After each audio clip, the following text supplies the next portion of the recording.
What are you cooking? I'm cooking a chicken! Already done. The chicken.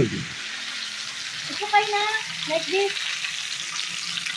Yeah, that looks good. See, I have her make it special for me, no oil. See, in the Philippines, they put everything, they cook in oil. Not healthy. Be careful. Yeah, I'm careful. And there's the rice. And the rice is ano? The rice is steaming. Take it off again. Let me see the steam. Wow. Nasa labas sa hotel ang sexy. Paglabas yung pala soup lang. Oh man. Hi! Did you eat? Yeah, a little. What did you eat? Biscuit. Biscuit. Yeah. At The food SM. there wasn't good. In VXI canteen. Oh, you have a canteen there? Yeah. It's Not good. It's almost... They want you to bring your own food, maybe. Yeah.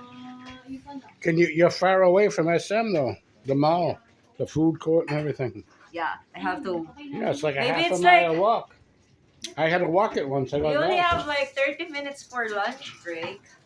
Then 15 minutes for short break. So if we're gonna have a lunch break, then if I'm gonna eat inside SM, it's like... My time is over, I haven't eaten anything yet. Yeah, it's too bad. Si ate, di pa naligo. Ay, ano? Diaper. Sige, tinagyawas mo na. Mamaya pa maligo ko na. Punta ako sa bahay. Uy, Sabado ngayon, kaya nagahan ko. Ano meron? She make me a good chicken. Oo nga pala, no? Kaya nagahan ko. Rice, Jay! Yeah, rice. Oh my gosh. Just put can you just put a little on my plate? Okay. I will. I'm trying to cut back. I He's need on to diet. diet or die. The doctors say diet or die. There's no more food in heaven. No more food in heaven.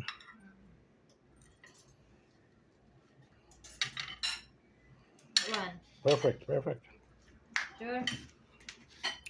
Please, Isa pa lang lagyan please ko. like and subscribe. Like and subscribe. Kanin. Ayun, oh. Konti lang naman.